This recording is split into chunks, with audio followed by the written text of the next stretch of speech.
Falcha, welcome back to Irish Granny Tarot. This is part 2 of our book, Stoned by Asia Raden. And we are simply going to continue. We are on chapter 2. Precedents are forever. So I have a page marked off here to give you a little insight. A couple of choice quotations.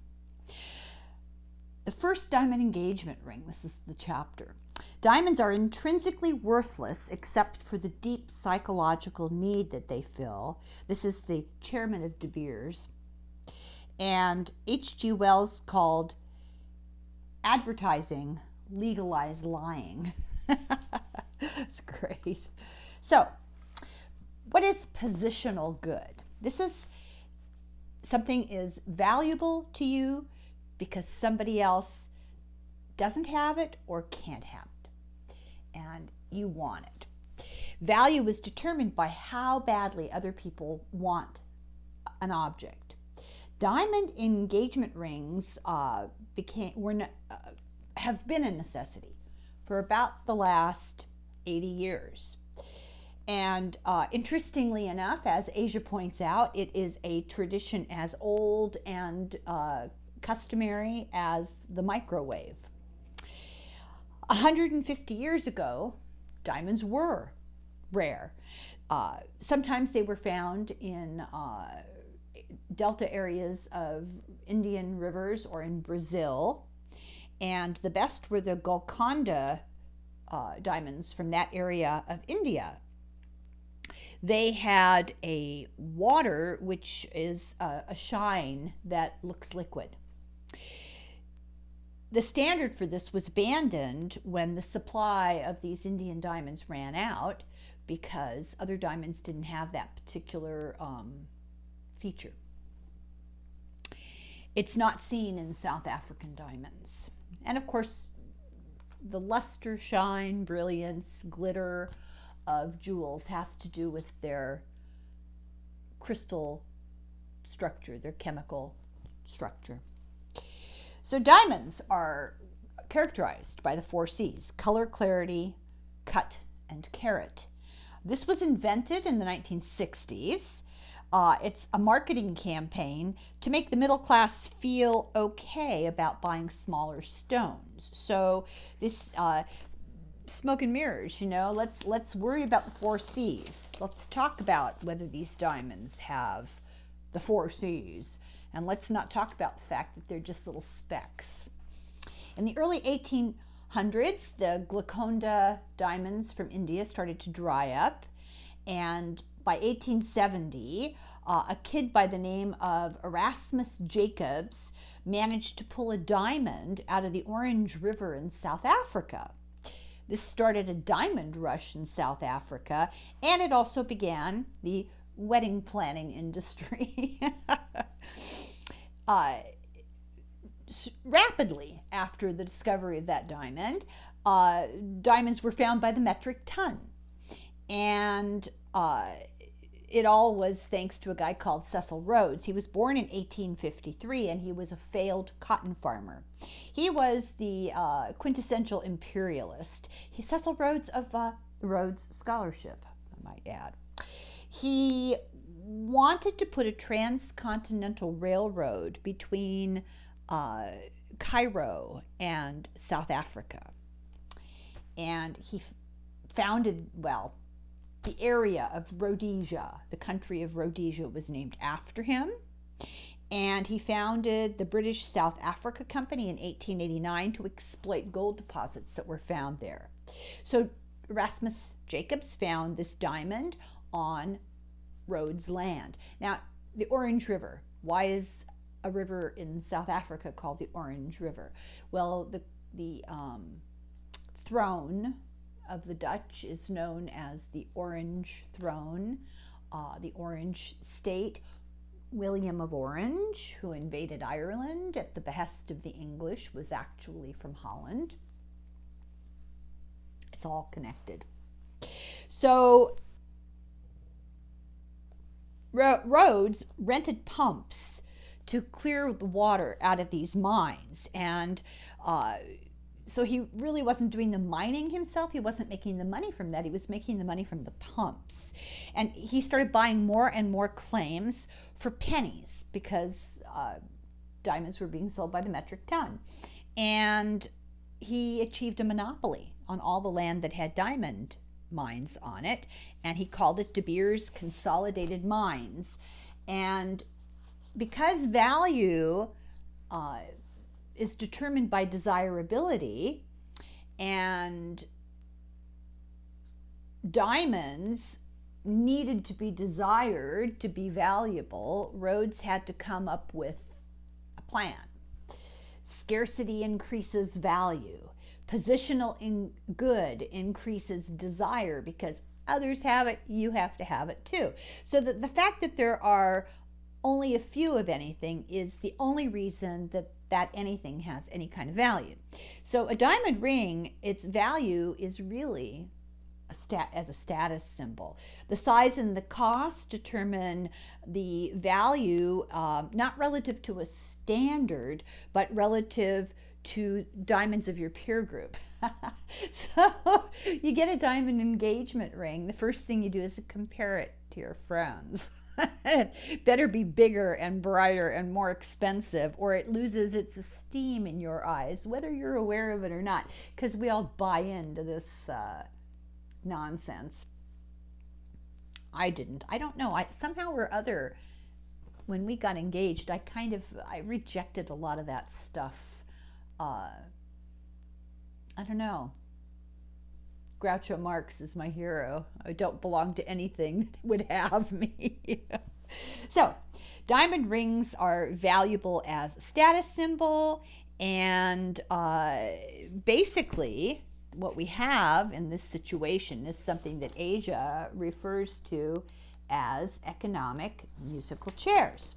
So, it works like this. You want it because everybody else wants it, and everybody else wants it because somebody has it. Nobody wants it if everyone can have it. Ultimately, it's like a game of economic musical chairs, because a positional goods value is based entirely on its limited nature.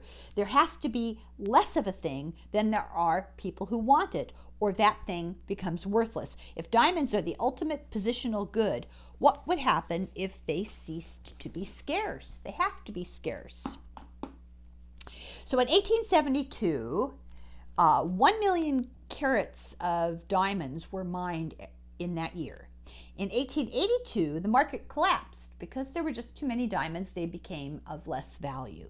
In 1888, Rhodes convinced a bunch of mine owners to form a cartel to regulate the flow of diamonds. In 1890, De Beers went along with this, and this was the company, and De Beers got all these guys to go along with it, and they owned all the South African mines. And in 1891, more mines were found. De Beers slashed production from the other mines that they owned by a third to lower the availability of diamonds, to make them worth more. In 1901, everybody was getting ready for war, and there was less of a demand for diamonds of any kind. Now, the biggest purveyor of a lot of these jewels wasn't ordinary people, it was royalty. They went into crown jewels. So, and we're going to talk about that, especially in light of the Russian royal family. This very interesting story. So the demand for diamonds went down pre-war, and then a guy called Oppenheimer discovered the mother lode, and it was such a wealthy lode of diamonds, lode, L-O-D-E, of diamonds, that Rhodes, who sent a surveyor to the spot to look at it, he fainted. So Oppenheimer wouldn't play nice with Cecil Rhodes and with De Beers, and he started the Cullinan mine, and it produced more than all of De Beers' diamonds put together. So then the war, 1914, they finally got together and they fixed prices and they controlled the supply, but then the war broke out. At the end of World War I, they owned 90% of the diamond mines in the entire world. Oppenheimer now had so many diamonds that were being found that they had to do more than just make them scarce. So they had to make them a necessity. Diamonds are only just coal, carbon, under pressure, underground. And it's the same thing as pencil lead, graphite, all the same substance. You can have your ashes made into diamonds. I've thought about this. I thought about having my ashes made into little pendants and giving one each to my children so that I could haunt them forever. In fact, so much of your mass is carbon that a company called Life Gem, founded in 2001, will take the cremated ashes of your loved ones and heat and compress them into actual diamonds. And if you remember from Asia's last book, there is no difference between laboratory-made diamonds and diamonds found in the ground. They can't be distinguished. She says, I'm actually considering it. Oh, that way I can continue to start fights and cost too much money forever. A girl after my own heart, I will say. So, in 1998, there were 2 times the number of diamonds in circulation as in 1983. So, in 15 years. Enough diamonds to give every single person on Earth a half-carat ring, and there'd still be 1 billion diamonds left over. Diamonds can be scratched by other diamonds. They can be incinerated, but you need 1400 degrees. They can be smashed and left long enough above ground, subject to air pressure, they'll turn to pencil lead. We won't be around to see it. It takes a long time. But they do not last forever. They slowly deteriorate and revert back into their form of graphite, which is a looser chemical bond. Same stuff, just looser bond. Due to World War I and the Depression and then World War II, people were getting rid of their diamonds. They were liquidating. They wouldn't allow you to bring a diamond just into a store and hawk it, just because they just weren't worth very much money. And, you know, stores were selling diamonds, jewelry stores marked up the value, overcharged crazy. So you can't resell your diamonds, and they are ubiquitous, semi-precious gemstones with an artificially controlled supply, an artificially controlled value, and an artificially controlled demand. So the engagement ring industry was a marketing strategy, as we heard about in the last book.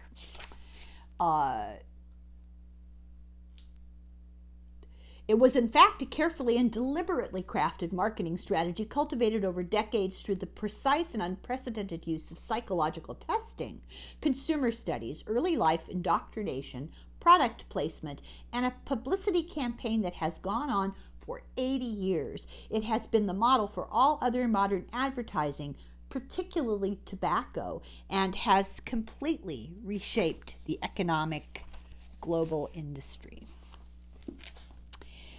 In 1477, so now we're going to go back in time, the Holy Roman Emperor Maximilian gave the father of his fiancée, Mary of Burgundy, a diamond M-shaped ring as a merger. I was trying to think of the right word, as a contract.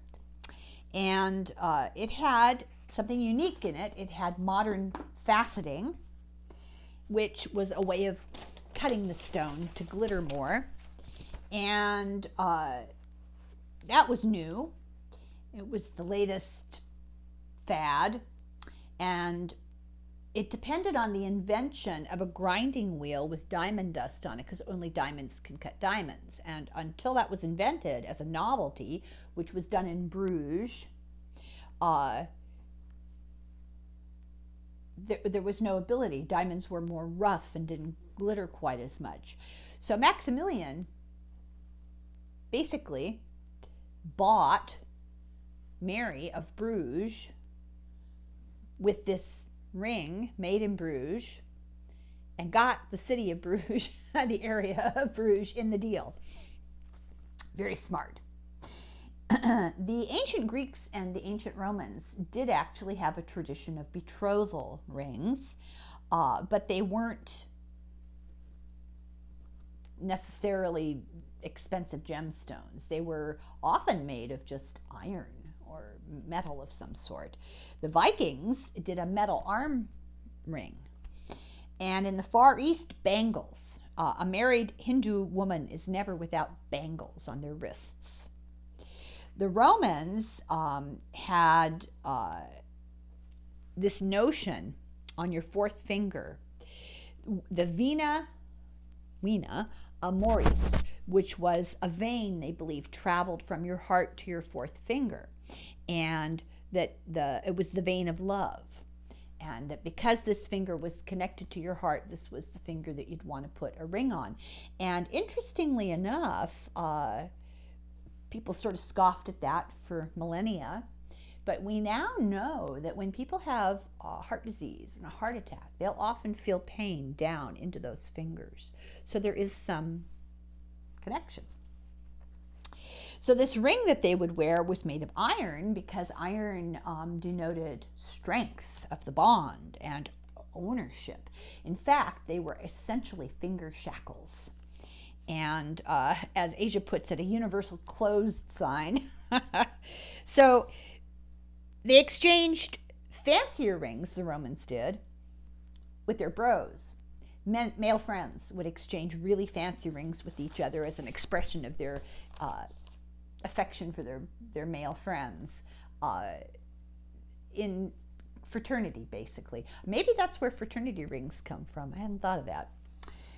So when the Roman Empire disintegrated, this tradition eventually went out of style. Pope Innocent III felt that marriage was being taken too lightly, especially on the Crusades. I don't know if it was really marriage, if it's sexual assault, but in 1215 he instigated reforms related to marriage, that you had to go to a church and apply for a marriage permit from the church. You had to go on a public record, a roll that declared your marriage. You had a waiting period, an engagement, and the banns of marriage were announced in church over a certain number of weeks so that everybody would be aware of the intention. And they required a betrothal ring for both men and women. 3 times they had to announce the bans. And the actual marriage itself had to be in a church, and of course you had to pay, so it was a big grift as usual. The more upper class, the more ornate the ring, of course, but diamonds were not popular. The world's first real diamond ring was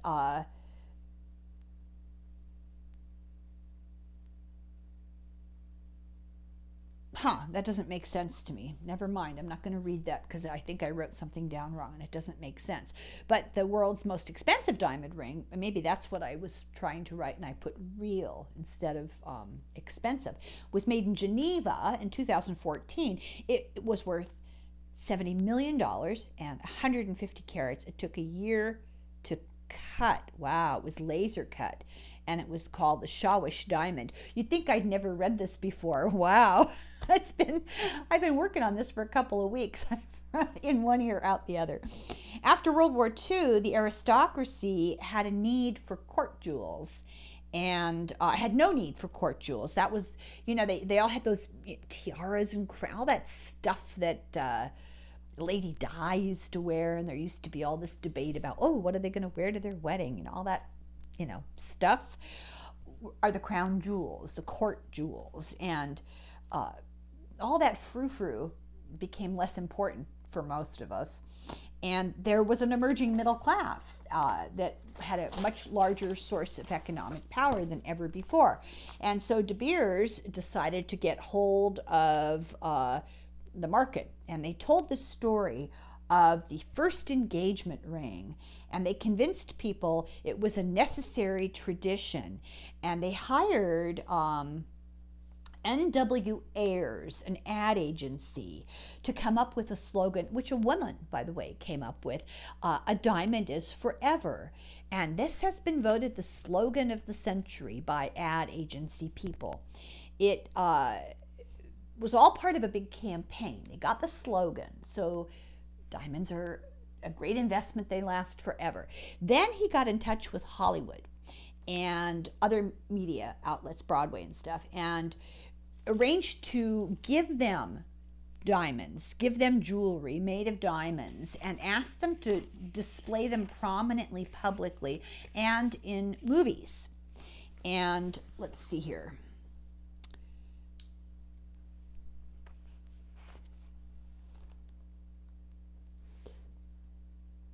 We're dealing, okay, so this is the myth of diamond engagement rings. We're dealing with a problem in mass psychology. We seek to strengthen the tradition of the diamond engagement ring to make it a psychological necessity capable of competing successfully at the retail level with utility goods and services. This quote comes directly from an internal memo of N.W. Ayer to De Beers back in the 1940s. In it, Ayer defines multiple target audiences. Unsurprisingly, very young girls are a focus.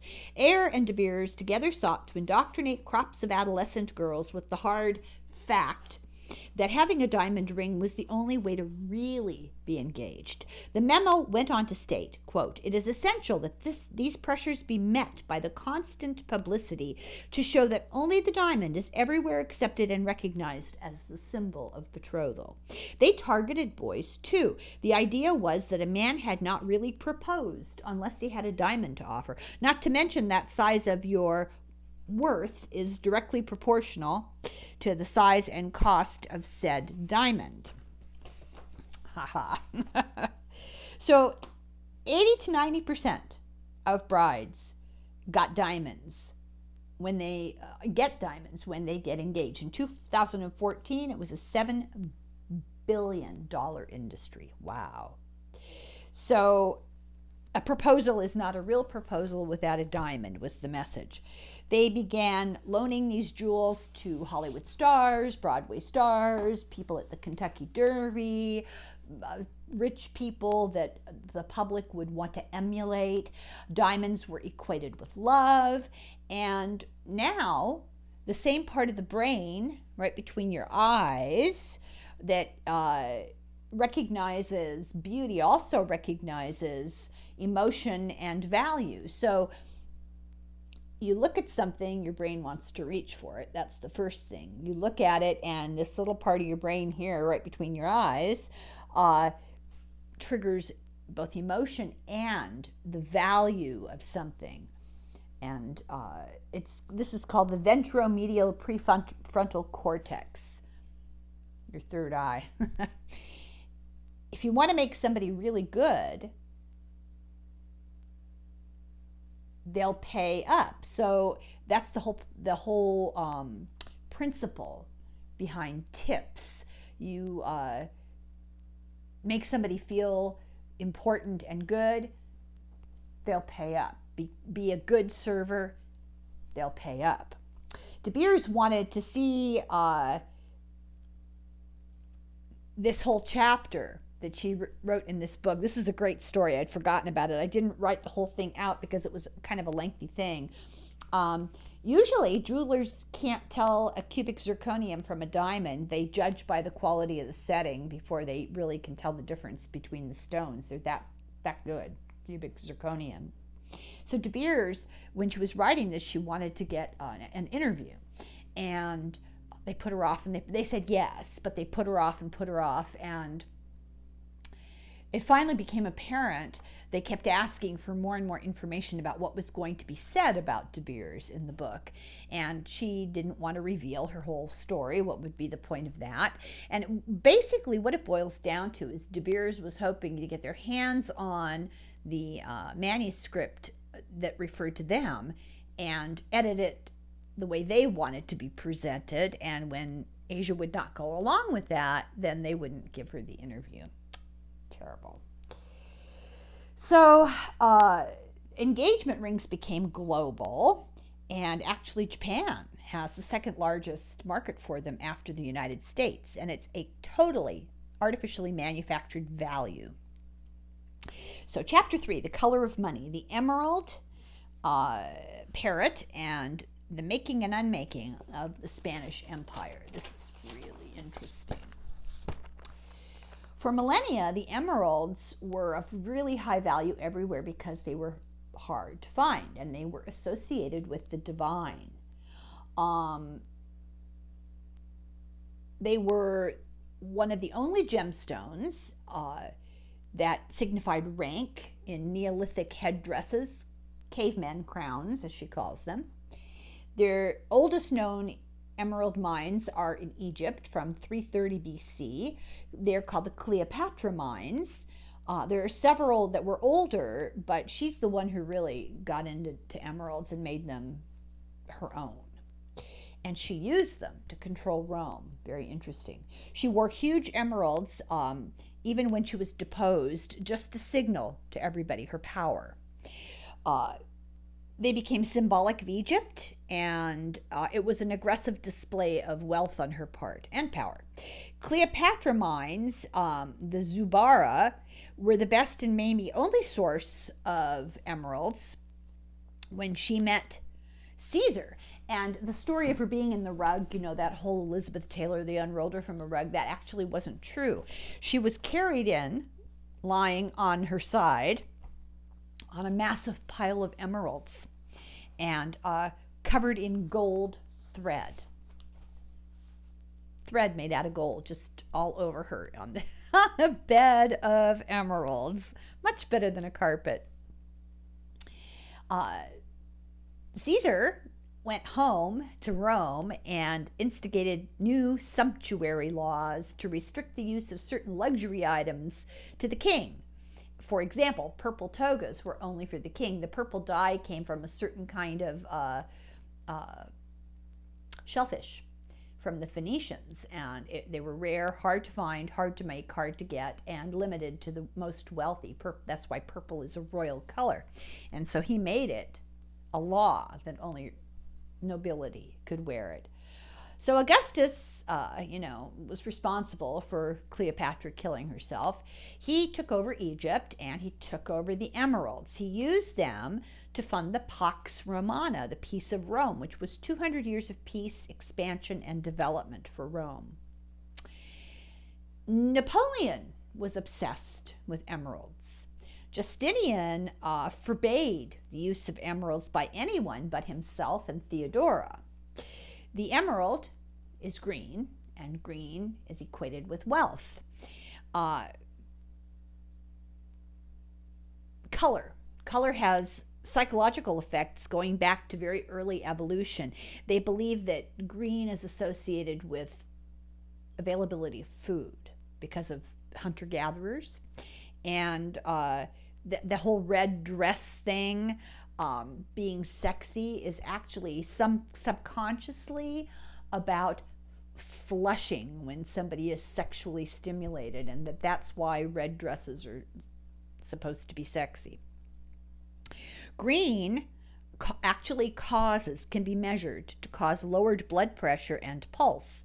The color green is good for you, and in fact, that's why green walls are often seen inside hospitals and public buildings, because they calm you, they lower your blood pressure. Nero had glasses made out of emerald, very thin layers of emerald. And it has to do with how the wavelengths of light go through the crystal. We link green with springtime and abundance and therefore wealth. Your your cones, the rods and cones in your eyes, the cones see green the best. That's the color that they really notice. Red, to your brain, signals stop, danger, And on the color wheel, it's the opposite of green. So that's very interesting. Green is a yes and red is a no. And on stoplights, that's exactly what happens. Green is always significant. It's holy in Islam. It is the color of the prophet's cloak. Was the skin of Osiris was green. The Celts believed that green was sacred. The green man was made of leafy face green. In Asia, it's the color of royalty, like China, imperial jade.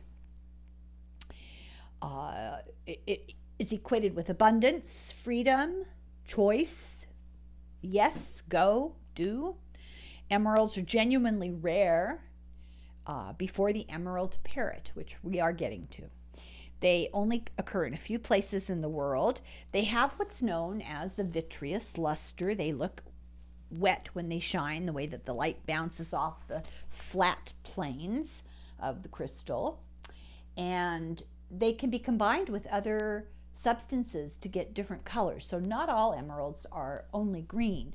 There's a kind called a beige crystal that's mixed with iron, and it comes out blue as aquamarine. There's a kind that's pink that's mixed with manganese. It's called morganite. There's a yellow kind called heliodor and a white kind called gossamite. Red emeralds are the most rare. Their red beryls are actually red emeralds. Beryl in chromium is green.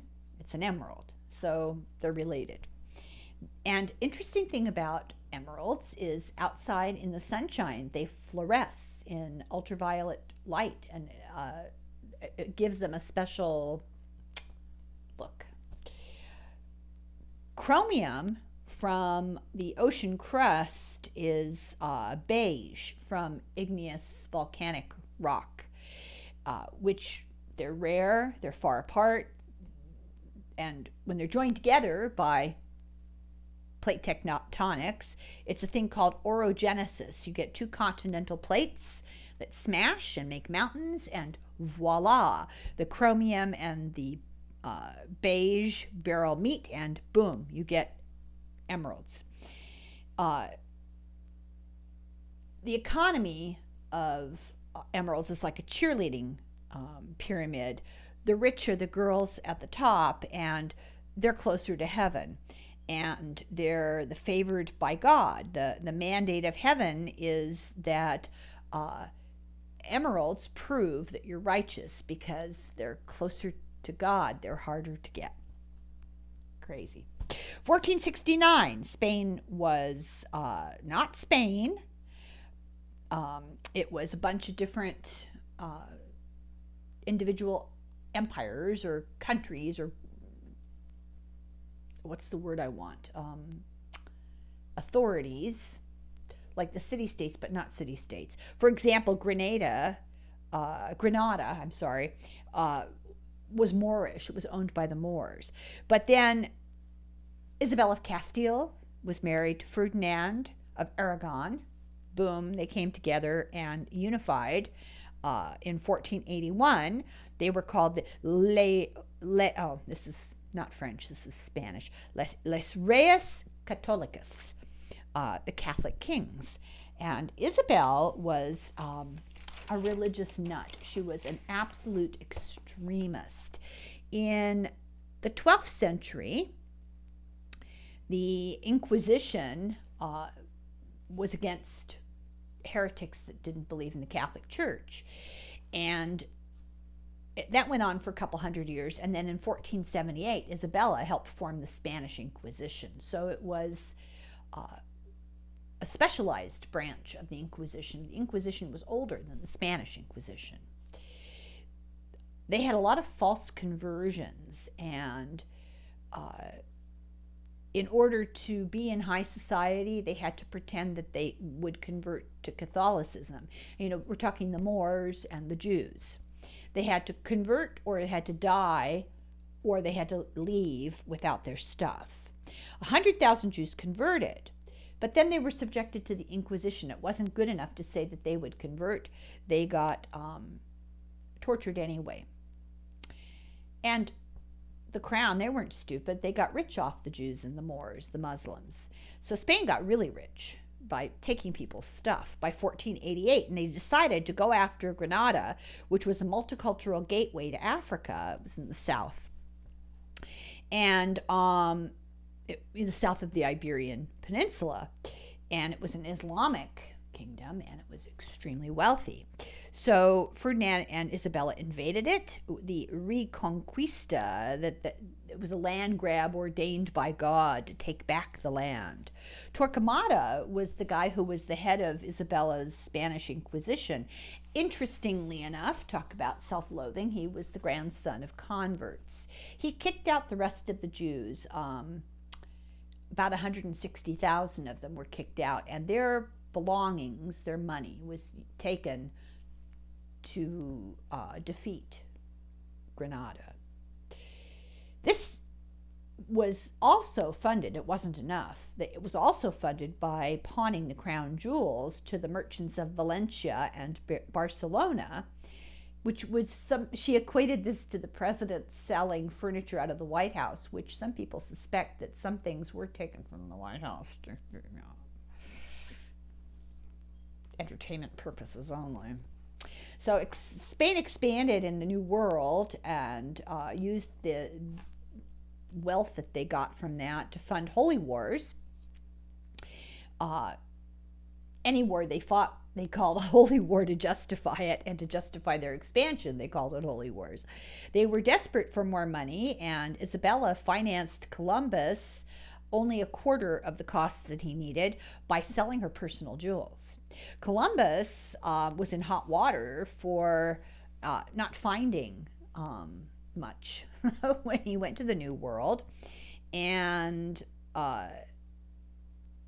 they were greedy for jewels, and he didn't find any. They decided to go ahead and consider the people a natural resource, and brought slaves back from the New World. In return, Isabella sent missionaries to make everybody be Christian in the entire world. And Columbus considered the slaves like stuff. He didn't consider them like people, because they believed that Europeans had a natural right over everything and were superior, and they had no trouble justifying what he was doing. And Isabella said, no, these are my subjects, and they must be converted. So she believed that this was the last trial described in the New Testament before the second coming, that if the New World was converted, Jesus would come again. But she was broke. She'd kicked out all the bankers because they were Jewish, and all the bankers were Jewish because the Jews did not have a mandate against usury, which was supposedly illegal, a sin in the Catholic Church. You could not lend money and charge interest, according to Catholicism. Jews weren't bound by that. So all the bankers were Jewish, and when they kicked them out, they lost their banking system.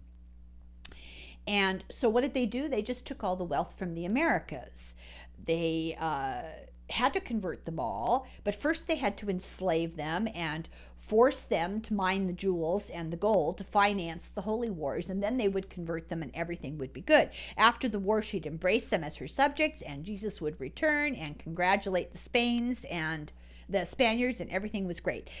She put a PR spin on the wealth of the New World with El Dorado. And I'm so excited to read this in Asia's book, because I had learned in college this particular fact, and I have mentioned it a million times to people, and they argue with me up and down, and I don't argue about it anymore. But the legend of El Dorado was not a place. El Dorado was a person. So we'll go into this. Also, the Fountain of Youth. This was another legend that was begun to justify going to the New World. The real El Dorado was a person who belonged to the Muisca people. El Dorado means the gold one. He was the gilded one. When he was crowned, he was covered in gold dust and jewels and tossed into a lake in the ritual of being coronated. And this morphed into a myth of some great golden empire in the New World. But the original El Dorado is the guy of gold. So it's a person. Ugh, makes me crazy. So the crown used this story to lure fortune hunters in the hopes that they might find wealth because they'd have to share with her. Like lines outside an empty club. You've probably been in those lines. They are closed. There's nothing going on inside yet, but a big line will be allowed to form to attract a crowd.